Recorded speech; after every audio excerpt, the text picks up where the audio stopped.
Hatan atau nama sebenarnya Muhammad Syukri Sahabuddin merupakan seorang penyanyi dan penulis lagu legenda dari Malaysia yang telah meninggalkan kesan mendalam dalam dunia muzik tanah air.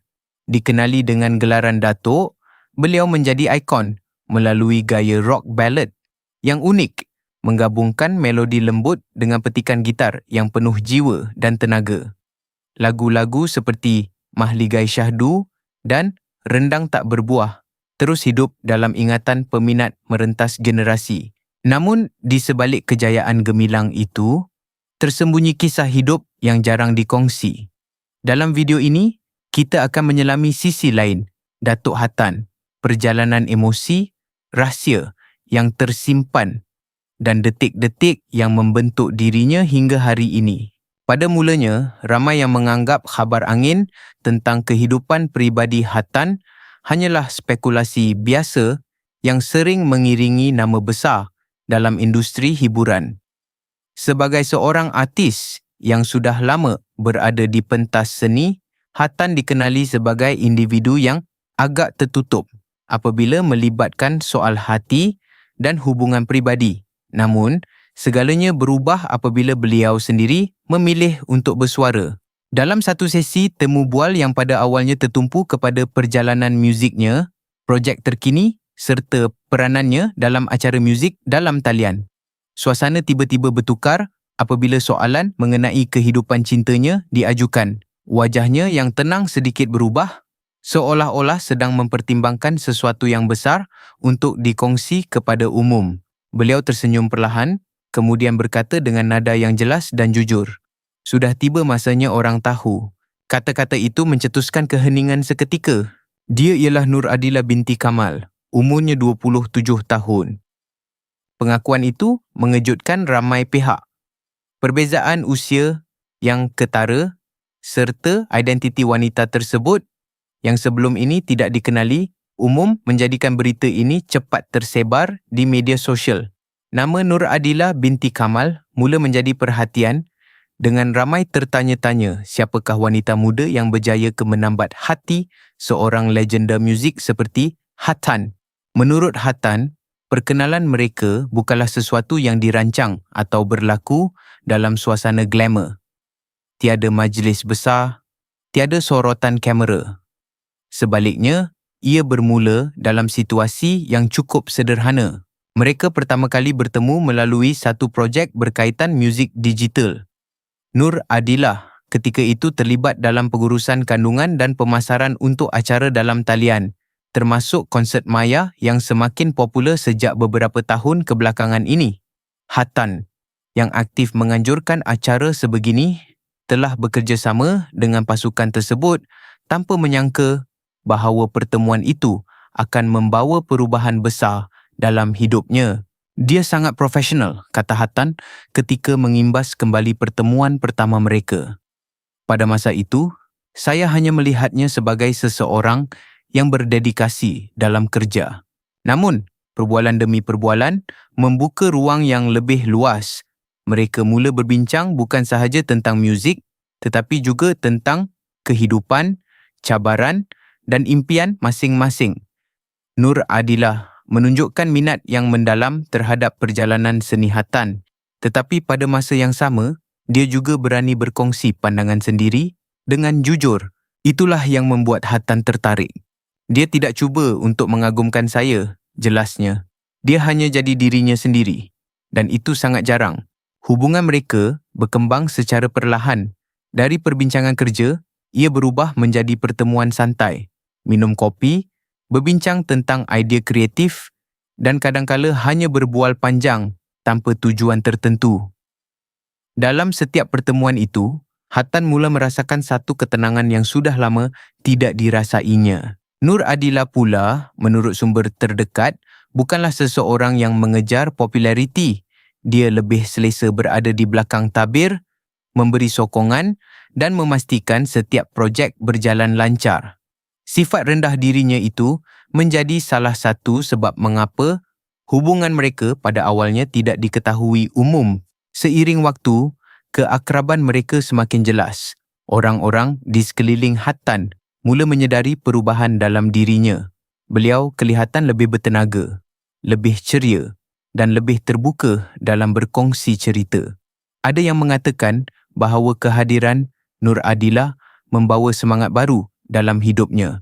Walaupun begitu, kedua-duanya memilih untuk merahsiakan hubungan tersebut buat sementara waktu.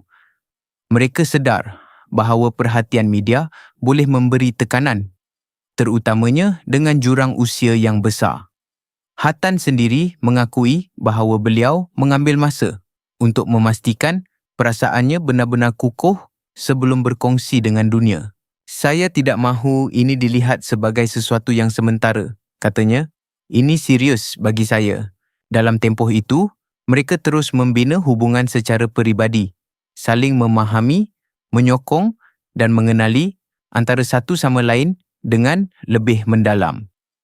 Nur Adilah sering berada di sisi Hatan ketika beliau bersiap untuk acara dalam talian, memberi pandangan, malah kadangkala membantu dalam aspek teknikal.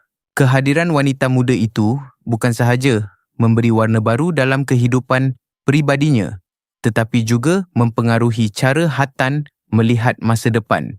Buat pertama kalinya selepas sekian lama, beliau mula bercakap tentang perasaan dengan lebih terbuka, sesuatu yang jarang dilakukan sebelum ini. Akhirnya, keputusan untuk mendedahkan identiti Nur Adilah kepada umum bukanlah satu tindakan spontan, tetapi hasil daripada perjalanan emosi yang panjang. Dan apabila beliau menyebut namanya dengan penuh keyakinan, jelas bahawa wanita itu kini bukan sekadar sebahagian kecil daripada hidupnya, tetapi seseorang yang benar-benar bermakna. Dalam tempoh yang sama, kehidupan Datuk Hatan tidak pernah menjadi perlahan, walaupun usianya kini sudah melepasi angka 60. Sebaliknya, beliau terus membuktikan bahawa pengalaman dan semangat boleh berjalan seiring.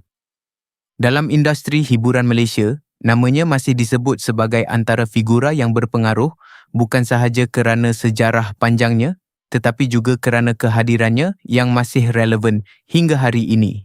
Dari segi kerjaya, Hatan masih aktif membuat persembahan di pelbagai acara muzik, sama ada konsert besar mahupun acara eksklusif.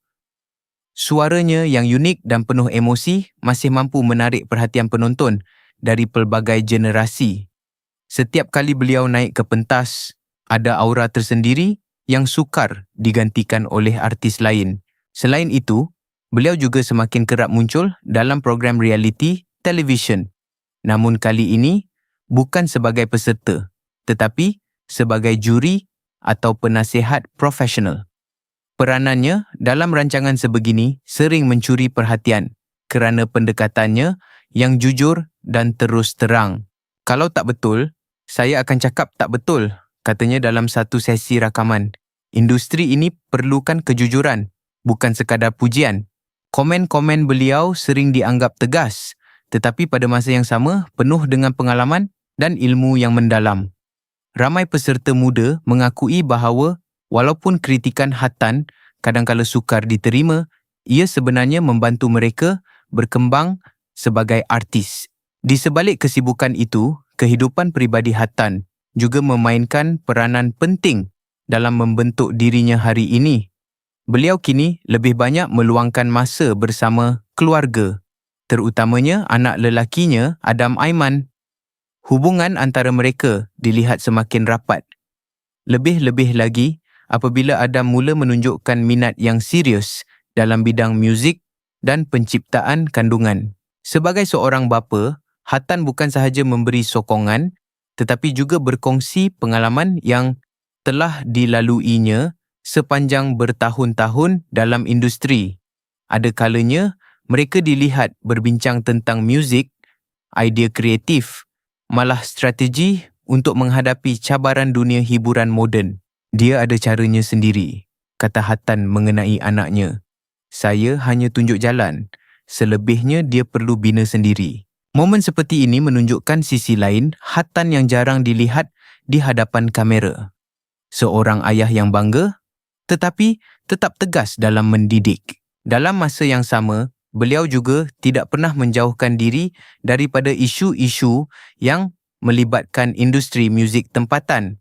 Hatan dikenali sebagai antara artis yang berani bersuara, terutama apabila menyentuh soal hak artis, kualiti karya dan cabaran yang dihadapi oleh generasi baru. Beliau sering menegaskan bahawa industri muzik perlu sentiasa berkembang tanpa melupakan asasnya. Baginya, teknologi dan trend baru memang penting, tetapi nilai seni dan kejujuran dalam berkarya tidak boleh dikompromi. Selain itu, Hatan turut aktif dalam kegiatan kebajikan. Walaupun tidak selalu dipaparkan secara meluas, beliau terlibat dalam beberapa program bantuan masyarakat, termasuk sokongan kepada golongan memerlukan dan aktiviti yang berkaitan dengan pembangunan bakat muda. Gabungan antara kerjaya yang masih aktif, tanggungjawab sebagai bapa serta komitmen terhadap masyarakat menjadikan kehidupan Hatan hari ini penuh dengan keseimbangan yang unik. Dan di tengah-tengah semua itu, kehadiran Nur Adila binti Kamal terus menjadi satu elemen baru yang perlahan-lahan membentuk arah hidupnya ke fasa seterusnya. Kisah Datuk Hatan dan Nur Adila binti Kamal mungkin mengejutkan sesetengah pihak. Namun di sebalik segala reaksi, ia tetap sebuah cerita tentang dua insan yang bertemu dan memilih untuk bersama. Cinta tidak pernah mengenal usia, latar belakang atau jangkaan orang lain. Apa yang penting adalah keikhlasan, rasa saling menghargai dan kebahagiaan yang mereka temui antara satu sama lain. Sebagai manusia, kita semua mendambakan kasih sayang dan teman untuk berkongsi hidup. Jika hubungan ini membawa ketenangan dan kegembiraan kepada mereka, mengapa tidak kita melihatnya dengan hati yang lebih terbuka? Sokongan dan doa yang baik jauh lebih bermakna daripada penilaian yang terburu-buru. Kongsikan pandangan anda di ruangan komen, dan jika anda percaya bahawa setiap orang berhak untuk bahagia, hantarkan ucapan terbaik buat Datuk Hatan dan Nur Adila. Jangan lupa untuk like, share video ini kepada rakan-rakan anda dan subscribe saluran kami untuk lebih banyak kisah menarik, penuh emosi dan inspirasi. Sokongan anda amat bermakna dan membantu kami terus berkongsi cerita-cerita yang menyentuh hati.